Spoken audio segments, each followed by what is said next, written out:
If tomorrow starts without me, there's something you should know.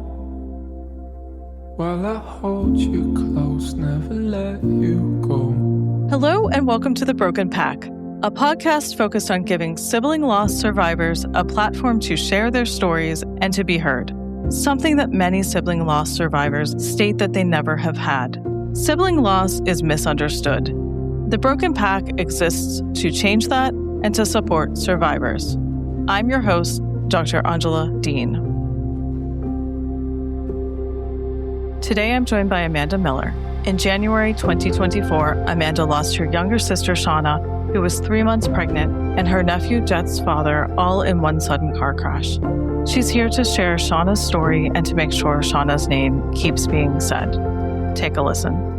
Cause you never know, you just never know. So welcome to the show. How would you like to introduce yourself to our listeners? My name's Amanda Miller. I'm Shawna's big sister. I currently live right outside of St. Paul, Minnesota. Thank you. So you mentioned being Shawna's big sister. How would you like to introduce Shawna to us? Shawna was my little sister. She was 30 years old when she passed away. She was the typical baby of the family. She had everything she wanted, and everybody appeased her whenever she asked for anything. So really the typical baby sister of a big blended family. We had, between the two families, my mom and her wife, they have 7 children together, and Shawna was the youngest. One big part of Shawna was that she was a mom. When she passed away, her son was 8 years old. His name is Jett, and she was also expecting. So she was going to be a mom again when she passed away, 3 months pregnant. Yeah, thank you for that. I always think as the younger sibling that I don't think my brother would have said that about me being the baby of the family. It's so interesting. What was your relationship like with Shawna? So it kind of ebbed and flowed, similar to most siblings. We, in our immediate family, my mom and dad have 4 children. So I have an older brother who's 42, and then my older sister, Jamie. My brother's name is Tony. My older sister, Jamie, is 39. I'm 36, and then Shawna was 30 when she passed away. Mm-hmm. We're all very close in age. When my parents got divorced, Amy, myself, and Shawna most of the time lived with my father. So with us being kind of separated from our mom when she was younger, I kind of was a mother figure to her. And so we kind of took care of each other because my dad worked a lot to take care of us. Then we'd go spend time with my mom. She lived about 3 hours away during this time. Kind of was looking back at pictures, preparing for this. And one thing I noticed was every picture that Shawna was around, I was either holding her in my lap or holding her hand. I look back and I see that I was always doting on her. It was a very special relationship. And then teenage years, very typical. We shared a room for most of our upbringing because our older sister had the other room by herself. And things were kind of normal growing up. When she graduated high school and ventured out on her own and I became a mom, things were a little bit more different just because I didn't always agree with her choices. Mm-hmm. And with me being the middle child, I very much take the role of peacemaker and all that. So I was one of the only ones in our family that would tell Shawna my true feelings about things. I didn't really like to sugarcoat being a sister to her because I wanted what was best for her always. Mm-hmm. I looked at it as like I was the tough love, but Mm-hmm. she must have appreciated it because whenever she had issues, she would usually come to me. So at the moment, she didn't like my answers maybe, but I think she always knew that it was coming from a really special part of my heart. Well, and you described having been a little bit of a mother figure to her, so that makes sense that you're giving her the tough love as well. What was the age difference? So it was 4 years. Yeah. Mm-hmm. She would be 31. Yeah, so 4 years. It's weird when you start to think in that terms of how old they should be. Yeah, it's absolutely a weird thing to consider. Like, we're aging and they are or they are not. Some people have different views on that. How was the relationship later as adults? When she became a mom, of course, we kind of bonded in that way. I remember before we even found out she was expecting with Jett, I remember her being at my mom's house and asking me questions about being a mom. And I didn't Uh-huh. really know where it came from because I just thought she was, I don't know, maybe impressed with my parenting. So I thought maybe she was asking the questions for that reason. And like just things like, well, how do you know what to do? And kind of those things. And then soon after we found out she was expecting. So it really made sense. She knew at the time, but she hadn't shared with us. So she was kind of preparing for motherhood. Oh, We lived about an hour away from each other from the time I moved out of the house. So I didn't see her all the time, but our family is very close. We spend all the holidays together and different times throughout the year. We would all gather at my mom's house to uh-huh. spend together. So it was a similar relationship as in I sometimes had to keep my distance from her because it was kind of hard to always have to disagree with her. Especially after I became a mom, I just sometimes needed to have some of that distance for my own mental health. So yeah, she was a pain in my butt most of the time. But again, she called me, I would be there for her, so it was Uh-huh. kind of that opposite spectrum there. Mhm. It strikes me too that you said she was pregnant when she died as well. So it's a complicated loss. You lost her and her baby. Yeah. The part that's most complicated about that, she was having another child with the same father that Jett had. Uh-huh. And one thing about losing Shawna, I didn't share in the beginning, was that Jett lost his dad in the same Uh, crash. So Jett, in that same day, lost his mom, his dad, and his baby brother or sister. We're not sure what she was oh. expecting. Yeah, and the hard part is I was not particularly happy that she was expecting again because the summer prior to her expecting, her and Jett's father were not together for a few months. Oh. And so when she got back with him, I wasn't happy about it Oh. because their relationship wasn't ideal. And so I think that's the part that's really hard is that I never told her I was happy that she was expecting. Do you think she knew that inherently? Yeah. Yeah. I don't hold any of that guilt because I know, similar to all of our other conversations, she always knew whenever I was hard on her, it always came from a really special place in my heart for her because she just knew I always wanted the best for her. Well, how is Jet doing today, or do you see him? Yeah. So after losing Shauna, my mom filed for guardianship of Jet. Prior to losing Shauna, my mom and her wife were foster parents and took care of medically fragile children. So for them, it was kind of a no-brainer that they'd taken care of a lot of kids throughout the years that needed somewhere. And so it was almost like it was preparing them for this moment. So we just really quickly after filed for the guardianship. And when I think back to it, it seems so far away, but also just yesterday that we had to do all this stuff. So she got guardianship and conservatorship. So everything worked out that way. We didn't really have any issues. There was no Uh-huh. back and forth. So Jet lives with my mom and they live about an hour away. He's really thriving in the circumstances. He has two grandmas that Huh. bring him breakfast every morning on a tray, you know? Yes, because that's Nice. what That's grandmas lovely. do. Mm-hmm. Yes. We had to move schools again, which was really hard because he unfortunately had to move schools quite a bit in just kindergarten and first grade. But he has really gotten into a place where he's thriving in the fact that he's learning so much and he's really well rounded. We talk about Shauna all the time. And so he really is great about sharing if we're doing something and he has a memory of Shauna, he shares it with us. So in those aspects, when you think of a child who's lost both parents, that there's good days and bad days, but overall, it's such a difference in Jet 2 years ago with like school and just seeing him smile. I live outside of St. Paul with my husband Tarian and our two daughters. So Jet loves coming here because we have Huh. a trampoline in the back and a playground and all the things that, kids love. It is, I think, a plan for them coming up after this next school year that they do want to move closer to me because I have been a big support for them and it takes a village. For myself as well, it would be really nice to have my mom close by. Absolutely. What would you like to share about losing Shauna? I remember the day very vividly, which I'm sure most people can relate to. It was a normal Friday. It was January 19th, 2024. Earlier that day, I had gone to a field trip with my younger daughter, Aria.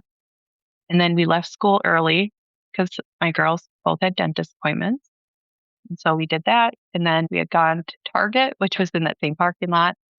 As I was leaving Target, I saw my mom calling, and it's not uncommon because I do talk to her today.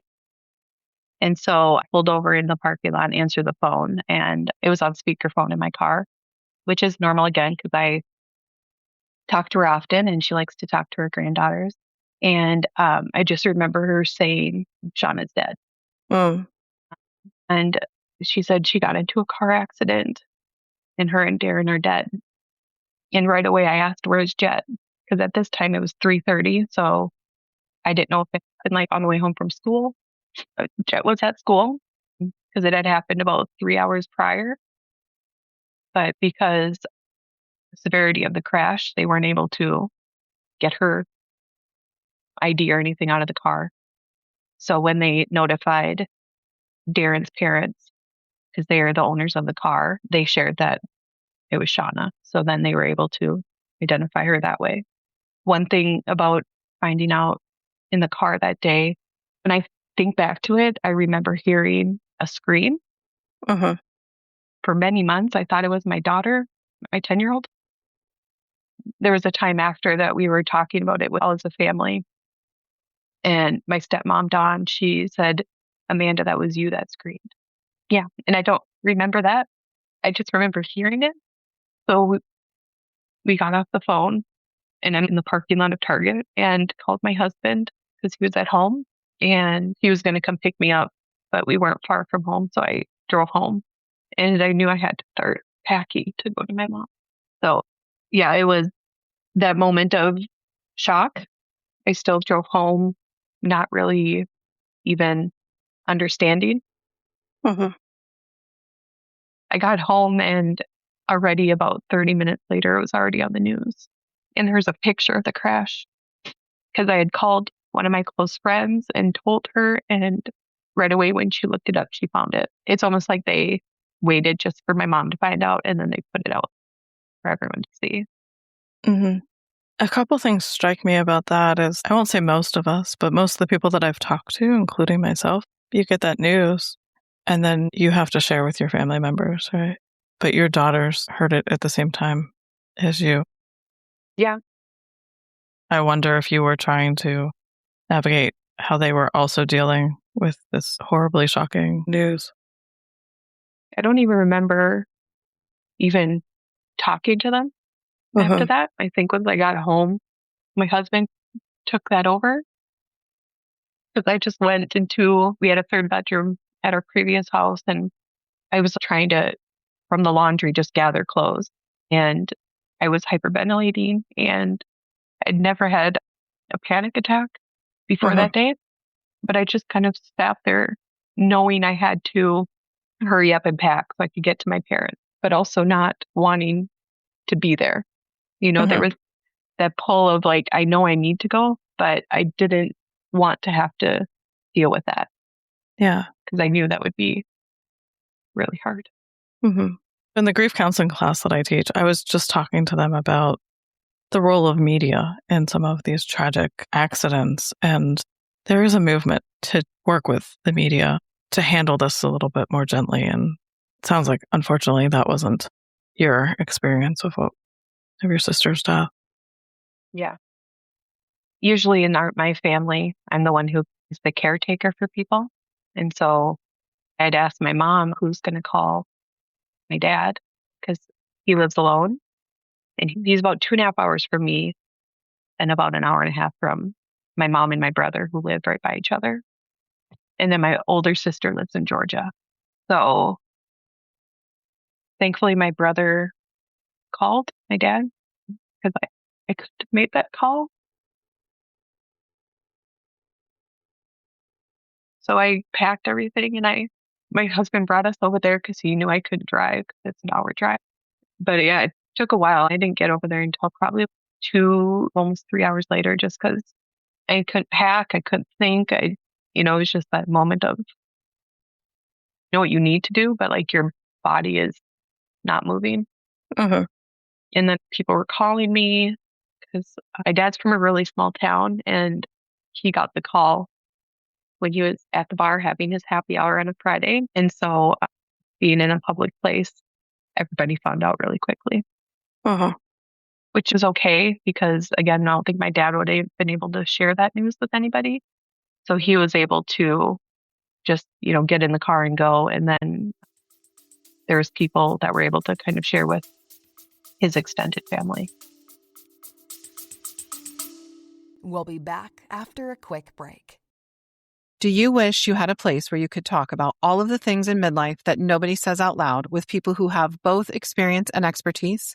The hormones, the emotions, the changes in your body, relationships, and work. The identity that does not quite fit anymore.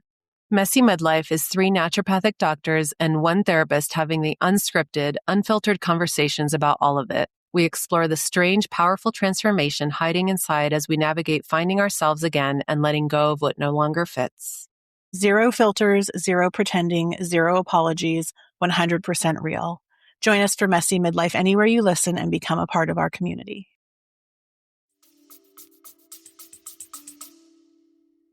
That feels really heavy. All of that.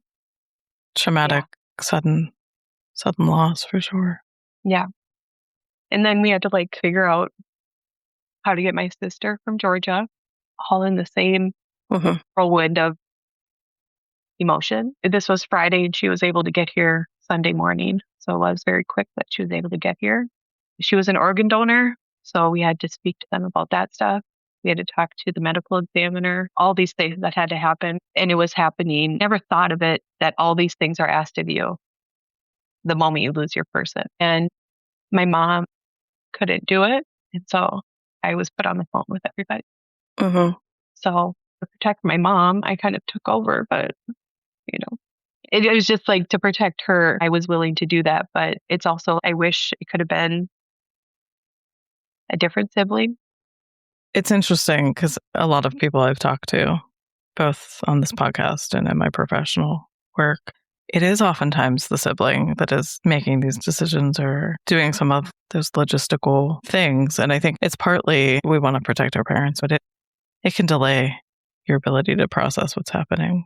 Yes, definitely. Another aspect of all of this, when the cop came to my mom's door, he informed us that the day of the crash that morning, that Shawna signed paperwork for full custody of Jett.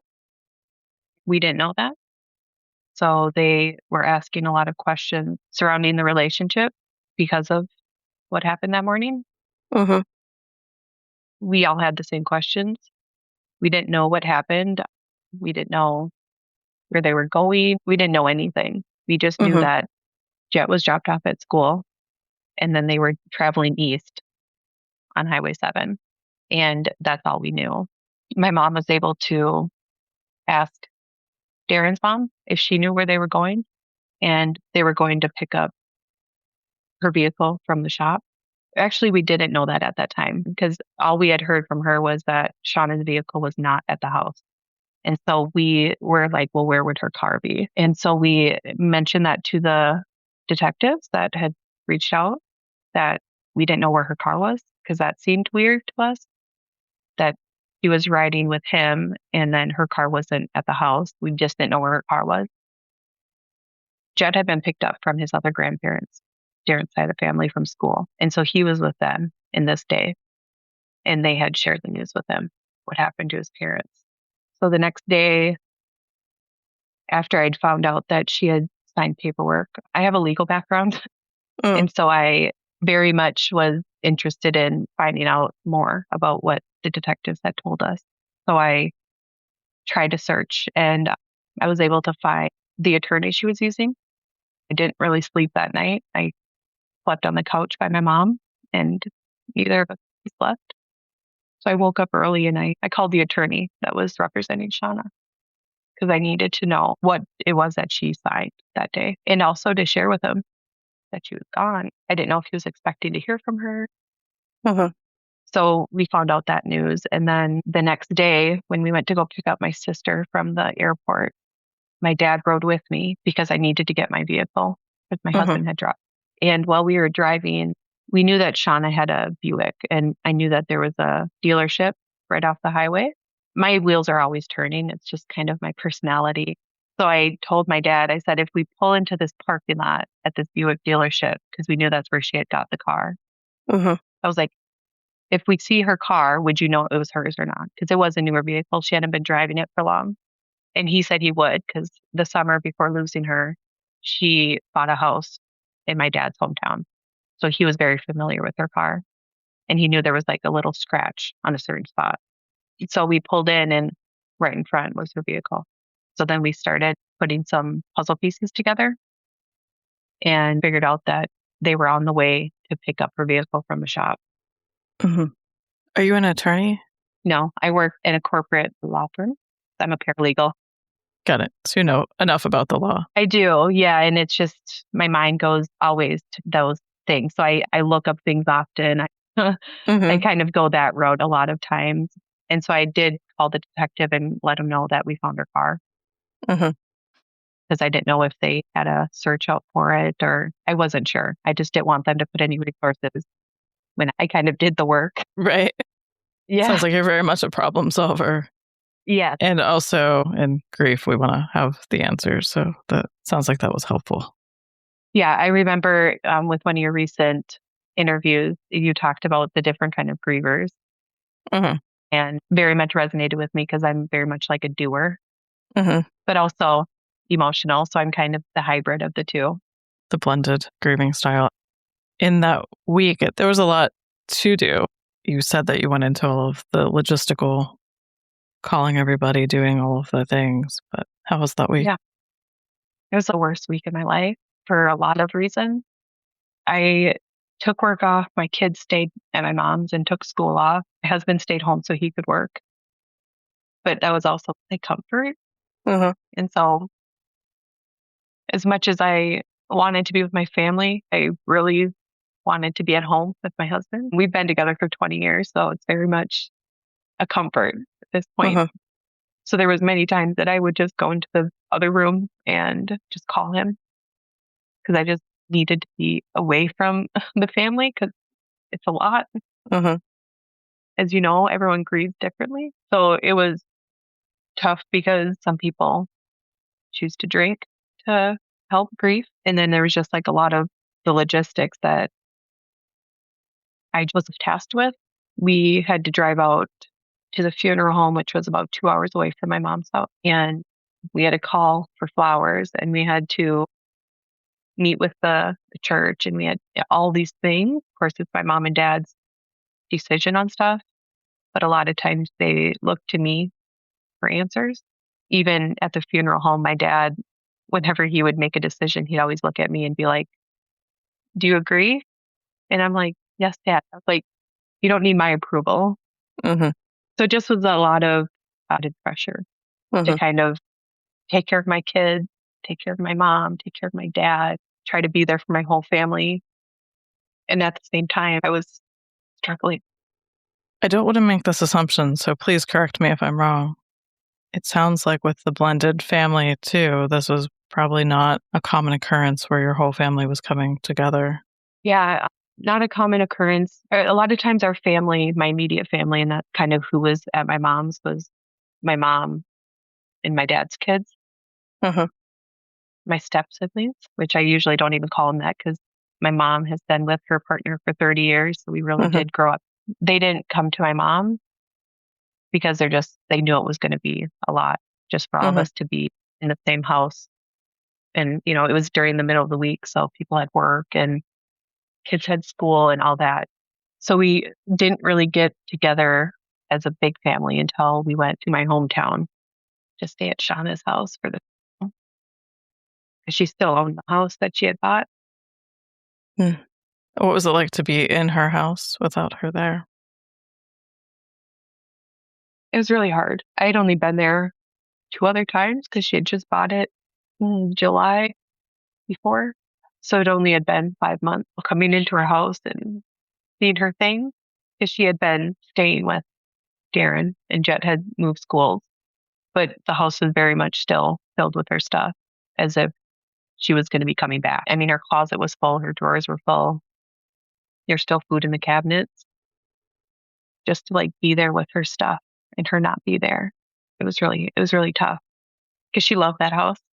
It was something she was very proud of. She loved everything about it and she just wanted to show it off to everybody. And there were some people in our family that weren't able to ever see it with her. So this was their first time coming. Thank you for sharing that. How have you been in that period since then? And I realize that's a lot of time and still also not a lot of time. So it was about a week, maybe, 7 days off work. Recently, my employer switched their bereavement time, which I was happy about in that moment, but it was still January. So I was hesitant to take more time off because I didn't know what the rest of the year was going to bring. And it's a good thing that I didn't take more time off because unfortunately later in the year, my grandpa passed away. I'm sorry to hear I needed more time off. So I was very lucky in the fact that I work at 3M in St. Paul here, and they have a employee assistance program. And if you are having a tough time, you can be connected with a counselor. So I definitely reached out immediately because I was like, where do I go from here? I'm expected to go back to work. I worked from home at that time, so it wasn't me having to go into an office and see people and explain, but it still was very isolating because my husband is at work, my kids are at school, and I'm just sitting in my home office, not even understanding that I have to work, but there's no possible way I can function. I spent a few days talking with the grief, and she was actually, her 9-to-5 job is a grief counselor. So that was really a blessing of being connected with her. I had talked to her at different times for other issues that come up in life. So I knew her a little bit that way. And so then when I was able to connect with her again, she shared that she works as a grief counselor. It was the perfect pairing. And she, listened to me. She let me talk about my feelings, all the great things that counselors do. But she also was able to provide some really helpful resources. I'm so glad to hear that you were connected with someone that knows about grief because a lot of people in our field don't. So yeah, I'm glad to hear that. What resources were most helpful for you? One of the first ones she provided, because she also knew that a lot of the sadness and, everything like that was for Jett. I know I'm struggling, but I also have 2 kids struggling. I don't need just adult resources. I need something to be able to know how to help my nephew. One of those resources is a place here in the Twin Cities called Brighter Days Family Grief Center. They're a nonprofit that is there for the whole family. Jotted down all the stuff she told me. And when I looked at their website, I reached out and sent an email briefly saying what had happened. And immediately the director there, Carolyn, reached back out and gave her contact info so they could be there for us. That's fantastic to hear. If it's okay, I'll put that info in the show notes. She was able to tell me about grief counseling around the cities and mention that unfortunately there is usually a wait list for all counseling. But I think grief counseling, like you mentioned, there's a lot of people in the field that don't have that ability. So we do have a counseling network nearby here that's called Family Mean. They used to be called Center for Grief. I called and got my name on the wait list. I knew that I was going to need that as a resource. And so I didn't want to wait and then wait longer. And the wait really wasn't very long, thankfully. Another one that I was given was called the Compassionate Friends. I joined the Sibling group there, which is very helpful because, again, there's not a lot of resources for grief and then even less for siblings. And so I kind of spent the next few days and probably weeks and months just searching for resources. And one of those was your podcast that I found and started listening to very early on. I was somebody who listened to podcasts often when I would work. And a lot of that was true crime before. And I knew that wouldn't be what I was continuing to listen to. Yeah. It's interesting because I have a client that's not a sibling, but the grief actually has made her listen to true crime, which really parallels what has happened in her life. And I would just always wonder how people approach that because it can be different for everyone. I personally wouldn't listen to anything about death unless it was about grief. Yeah. Yeah. But I'm glad you found us. Yes, it was very helpful because, again, when you're early in your grief, you think that everything that you're going through is abnormal. You're like, I'm feeling this, but nobody else could possibly be feeling this. And just the fact that you can listen to these stories from other siblings or other people talking about loss, and they're describing the same exact thing that you're feeling. And the isolation that you feel really early on definitely gets lifted because you are feeling like, even if I'm not talking to them one-on-one, at least I know how I'm feeling is not abnormal. For sure. And I think with such a disenfranchised loss, like sibling loss or friend loss, or even grieving for your unborn niece or nephew, it's hard to explain that or to feel understood in that. So, yeah. Sounds like you had a great counselor. I did. She was fantastic with our employee assistance program. And then I was able to get connected with someone at Family Needs. And it's been great. And I've actually still seen her like a year later. And it's just been so incredibly helpful to have not only somebody who understands grief that I can go talk to, but she just has so much knowledge in all other aspects of my life. So I'm able to go to her. And I kind of joke with my family that she's our family therapist, even though she's never met them. Because I will talk about family things and she'll give pointers on Jett and my mom. It's a really big transition for Jett and for my mom and my stepmom. And their names are Kathy and Dawn is my stepmom. They have always been grandmas. They raised their 7 kids and they were in this lifetime of being a grandma and loved and thrived with that. And now they're in a parental role again. And they both were looking in the horizon at retirement and now caring for a 9-year-old, very, very energetic boy. Yeah, I think about that often in middle age. Like, I don't know that I could, but I mean, they didn't have a choice. And so what a blessing for them to be able to do that. You put something on this forum that I want to read to you. You probably don't remember writing it. You wrote, "The hardest part of losing a sibling suddenly is grieving not only the person you loved, but also the relationship that might have been." Yeah, that was something I talked about with my grief therapist. Because of Shawna's and my relationship, we never really got the chance to mend things after she got back with her son's father. And I was very upset with her for going back because it wasn't a good relationship. Everyone around us knew that. She was happier that summer before she died when they were apart. And the really beautiful thing is that I was able to get my sister when she was happy that summer. And I saw it for a little bit and we had a really, really fun time. Our small town has, like most small towns, a weekend of activities. And one of those is, they call it a street dance.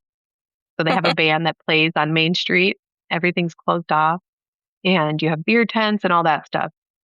I was really happy that I went back home that year because I usually wasn't going back home for that event because life is so busy with 2 kids. But I went back. I was able to spend that night with her. And it is one of the only pictures I have of us as adults together. The 10 years that she was in the relationship with Darren, she didn't take many photos. And she really struggled with self-image issues. So it was really tough because the Christmas before she died, so just, 3 weeks before she died, my sister from Georgia came to visit for the first time Christmas in 10 years. She had never been home for Christmas, and her and her daughters came for Christmas that year. So we were all able to be together. And we have a family picture of us, and Shawna didn't want to be in the picture. So all of us are there, and Shawna's taking the picture. That's hard. How are your relationships with your other siblings in navigating the grief and the loss? So prior to losing Shawna, our family's really close. I mean, to the point where even my stepmom and my dad get along very well. They've traveled together, just the 3 parents, to Georgia to visit my sister. Our family's very atypical in that way, that we can all be in the same house my two moms and my dad, and everyone gets along very well. Mhm. Even my sister Holly, my stepsister Holly, my dad went to her wedding 10 years ago or so. So it just is like a very atypical family, but we all get along very well. So it is really special to have that connection. Losing Shawna actually just made us all closer. We all very much grieve the same as the fact that we all want to talk about her every chance we get. That's fantastic. And I won't forget your brother's name because you said it's Tony. Yes. Yeah.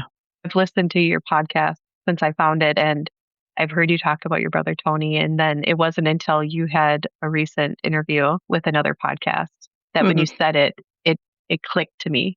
And I was like, how did that not click before? Yeah. Yeah. So has your relationship with him also gotten closer then as well? Yeah. Yeah. There's been times in the last year and a half that just with grief and stuff, some people are more willing to be open than others. Mhm. So it's kind of ebb and flowed, but really right now we're at a point where we're coming together even more for Jett as a family. My brother lives like a block away from my mom, so he's able to bring Jett for his haircut, and he's joined him on field trips. Oh, Did chaperoning for that. I told my mom, you might have Jett living at your house, but you're not doing this alone. that's fantastic. I love how you said earlier that you do talk about her with Jett as well. Yeah, it's really important to us that we bring her up in any conversation that makes sense. I mean, we don't just bring up anything, but if we think of a memory, you're like, oh, we did this with Shawna, or like they were at the fair this past summer and we have a picture of Shawna on the same ride with my oldest daughter and Jett. And so we had my two daughters and Jett recreate the picture. Oh. So like we always make sure to incorporate her into everything. When we have family meals, like our first Easter without her, we set a place for her at the table because we wanted Jett to know that we still want her to be here with us and make that kind of a big priority. Are there other things that you want to share about the loss or living without her? Yeah, it's the one thing about loss and grief is, what we've talked about, especially with losing someone young, is there's so much to do. When I think about my grandparents passing away, because unfortunately, since losing Shawna, both my dad's parents have passed. So it's been a lot. But my grandparents had everything planned. And she had her funeral planned. Everything was set, and there was nothing that her kids had to do death-wise. But with Shawna, it was probate because she did not have a will. She owned the house, and so we had to wait until probate was completed. That even took a while because there was a backlog of death certificates. So we couldn't even get started on any process for months. Oh, wow. And your guardianship we had. So I then was helping my parents sell her house, and we wanted to sell it without a realtor so we could have money for Jett, the most money. We wanted to kind of cut out any other fees that could be there. So we thankfully found a really nice couple that wanted to buy our house, and they rented it during probate. So we were not financially obligated to pay the mortgage. Then when they were able to, they bought it, and everything worked out perfectly that way. And it was just a really, really nice couple that we believe that Shawna would have loved to sell her house to. They have plans for having kids one day, and it just felt really right. They're very, very kind people. My dad will sometimes drive by her old house because it's a small town, and he sees them outside. He'll stop and say hi. They understand, why that's special to us. And just like everything that has to take place, we still have a storage unit of her stuff because we emotionally could not go through a house full of stuff and a house full of memories. And we kind of separated the things that we knew we wanted right away. But we still have this task of going through a storage unit of stuff. And just thinking about that is very daunting. It almost feels never ending kind of tasks and things like that. But we're being patient with it because we know that until we're ready to do it, it can stay there. Jett has everything he needs. There was nothing in there that he needed. But just going through her stuff eventually having to sell it or something like that is going to be really tough. My mom has some clothing of hers, some sweatshirts and stuff. I do as well. And I really love the days when I pick those clothes because there is that very special connection to her. Yeah, we're just continually doing more things. It's just half of losing somebody without a will that really makes me want to and need to plan for myself. I think so many people at young ages feel like nothing would ever happen. Believe me, I never thought we would lose a family member, and especially not in the way we did. I work with a lot of young adult cancer survivors, and this is one of the very first things that they are told to do as young adults is to create the will and all of the powers of attorney and documents that you probably know a lot better than I do, because we don't think of it in young or even middle age.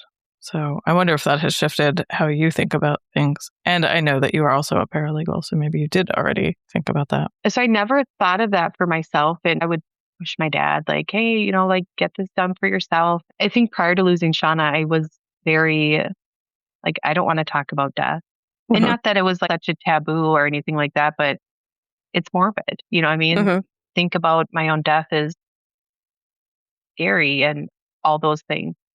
Whereas now we definitely openly talk about it because even choosing cremation or burial for Shawna, none of us had ever talked about that with her. So to have to choose that for somebody is really tough. So we were able to talk about it as a family. So now we kind of know what each person wants. So if anything were to happen before it's written down on paper, we won't have to guess. It's interesting that you have to lose somebody to start those conversations. And there was times in these year and a half that even Jett was kind of questioning my mom and Don, that what if something happened to you? Because for him, I'm sure that's something he thinks about often because that day he just went to school and they were gone. So we just reiterate to him that no matter what, he'll be taken care of. It was one big reason why we moved since losing Shawna. My husband and I were in a townhome before, and we wanted to make sure we moved somewhere that could accommodate Jett if he ever needed somewhere else to be, because we just don't know what the future is. So we wanted to move, and we wanted to make sure we moved somewhere that had enough space for all of us. So you mentioned bereavement leave had changed in your company. Was it acknowledged for a sibling? Yep. That's it's fantastic. Actually bereavement and caregiver leave. So it's tied into one. So it really doesn't even specify who. You get this allotment. And if you need to be off and care for an elderly neighbor that needs to be cared for, you can use it for that as well. They're not asking you to prove who you're going to go bereave. It's up to you to utilize that time for what you need. That's beautiful. I wish more companies would do that. I run my own private practice, and there I think my bereavement policy is pretty good. But I was looking at the bereavement policy at the university where I'm an adjunct. It's also where I earned my doctorate. And I specifically, of course, looked to see if sibling was mentioned, and it's not. So that was disappointing, but not surprising. Yeah, I took the days and then I had vacation time. But then early the next year is when my grandma passed away. So New Year, I was able to get more bereavement. It's something I wish I didn't have to utilize in these past couple of years. It's been a lot because my dad lives 2.5 hours away, and just worrying about him kind of grieving alone has been really hard for me. I have my husband, my mom, her partner, Don. We have kind of these support systems. We talk all the time, but it is something I always really worry about. The compound loss of losing Shawna and then both your parents. So it definitely has been really heavy on my heart.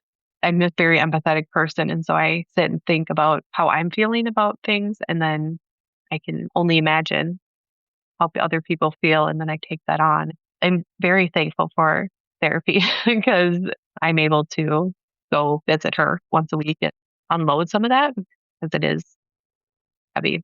What would you have wished to have known about sibling loss? I mean, I know that you wish that you didn't know anything about it, but thinking back to January of 2024, what do you wish you would have known?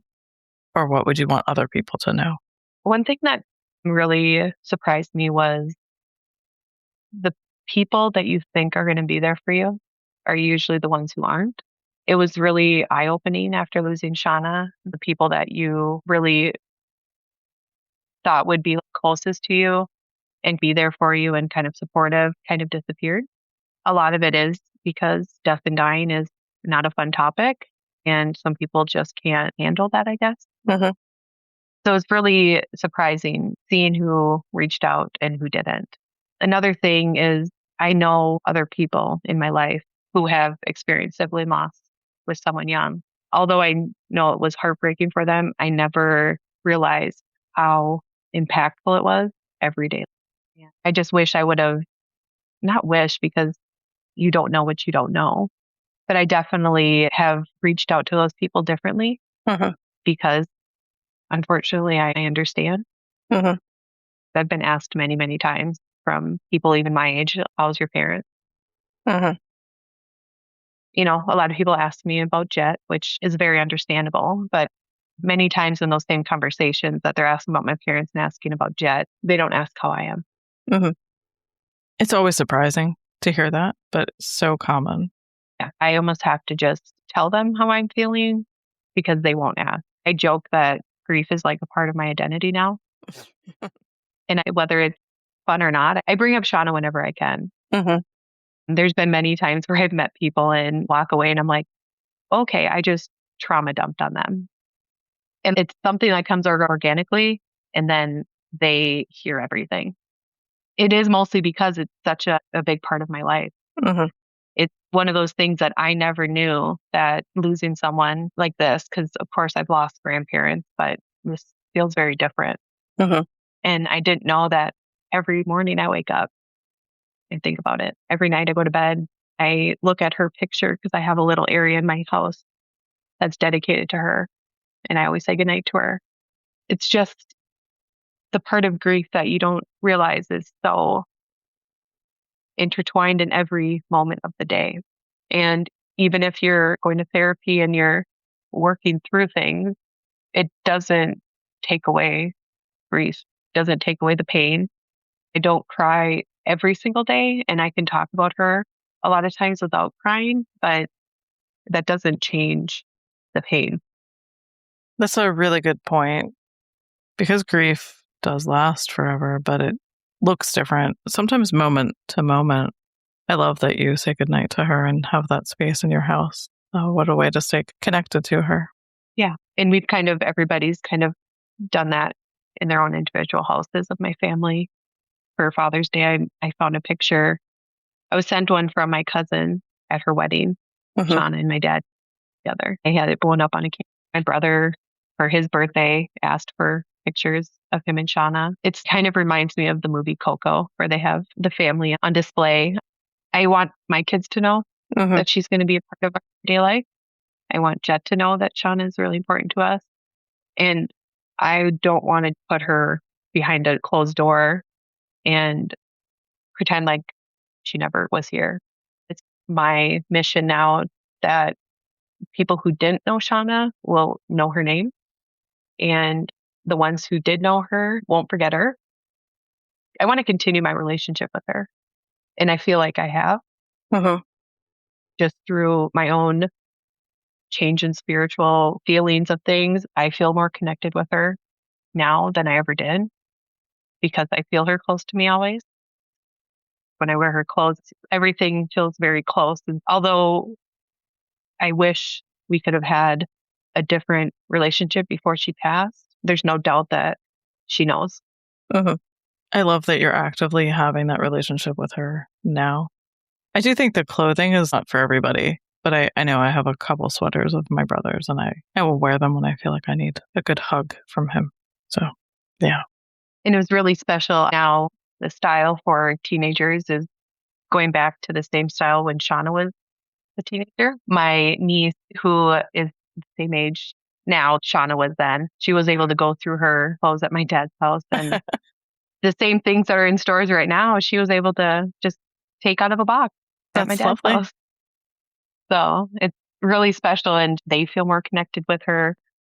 and proud to wear her stuff. And her kids lost Shawna too young as their aunt. And Shawna really loved being an aunt, especially to my girls and my sister's girls, because Shawna had Jett. So she didn't get to do some of those things that girls like to do. She always liked to do my daughter's hair. My daughter is biracial, and so her hair is very, very curly. And it would be funny because she would play with her hair, and then she'd come out and she's like, "What do you think?" And I'm like, "No, Shawna." Like, no. And it was just like that quality time that Ari would have, with her aunt, and Shawna loved just to play with her hair. And it's really special because my girls they have pictures in their room, like by their bed of Shawna, similar to what we do. She's going to continue to be their aunt, no matter where she is. They know having those things in that relationship with Shawna is going to be helpful to Jett, because I think one thing that kids worry most about is, would you forget me? And so us reiterating to Jett that we'll never forget Shawna, then he knows we'll never forget him. Shawna was his whole world. Prior to going to school, he was with her 24/7 because she was a stay-at-home mom, and they were together nonstop. He never spent the night anywhere without Shawna. So as much as I think about Shawna, I know he's thinking about her even more. Yeah. Especially when those school things come up around Mother's Day or whatever. Yeah. And Brighter Days Family Grief Center got signed into law in Minnesota for Children's Grief Awareness Day. We were able to go do a family activity. We went bowling with Brighter Days, and he was able to go to, it's called Camp Aaron last summer. So it's a bereavement camp for kids who have lost a parent or a significant person in their life. That went as a camper, and I actually volunteered as a camp counselor. It was really special because I was able to spend the day with the teenage group. I really wanted that age range because I wanted to see what our future would be with Jett, and just to see how teenagers grieve differently than a 9-year-old. It's very similar in that they don't really want to talk, but then they do share sometimes. And that was a very impactful day for both Jett and I. With my volunteering with Brighter Days, and I share their information with anyone. When people have lost people, they come to me, which I appreciate because I want to be there for people and help them if they want. Like, people are there for me, and I'm grateful for that, because if there's resources out there, you don't need to search for them. I can give you them. So a lot of times when I hear about a loss of a parent or something, I care with them. I have resources if and when you want them. Because again, I already did the work. There's no reason for you to have to try to find those things when you're already doing a lot of other stuff. Yeah. That's fantastic. What are your favorite memories of you and Shawna? We grew up in a really small town, and when my parents first got divorced, we lived in this really small town where we would go play at the park. And then in the summer, my sister, Shawna, and I would go visit my mom together. And then there would be a different time my older brother and sister would. So we'd have our more intimate time visiting them. It was a 3-hour drive, and we stopped on the way, and we all went to this park and played. Compared to our small town, this park was huge. So it was super fun just to be at that park with Shawna and my mom and Don and just run around and play. One of the other memories, Shawna was there at the hospital with me when I had my first daughter. At first, I invited her because she was at that age where I was hoping that she wasn't ready to be a mom for a while. So I was like, here, come see this, and maybe it'll keep you from having a child for a while.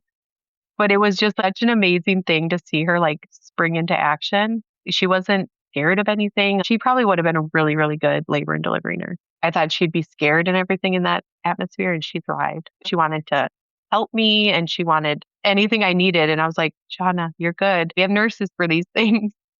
That was really special. I remember the night that she had Jett. We knew she was close to giving birth, so I was at my mom's house. And then she called us, and it was that evening that my mom and I drove to the hospital to meet Jett. It's funny because right now he has really light hair, but the first day we met, he had jet black hair, and it was full. And it was just almost shocking because even my kids didn't have that much hair. Just to see Shawna become a mom, and she loved kids. Whenever we were at a family gathering. She was always holding my kids. There's just some people in the world that are made to be a mom. Uh-huh. And that was definitely her. I think if she had the choice, she would have just been a mom and just had a house full of kids because she just loved all of that, everything that came with that. The past summer, I had mentioned that she had bought her house and was living with just her and Jett. And we had so much fun that night. We had some drinks and we danced on the street, and having fun with her like we haven't had fun for a really long time. And just to see her like truly happy. And I really thought this was going to be a forever thing with her. I really hoped and prayed that she would be strong and not go back to the relationship. But I know that's easier said than done. Uh-huh. The one time I visited her at her house, I was out with some of my friends from high school. And then my dad locked me out of his house when he went to sleep.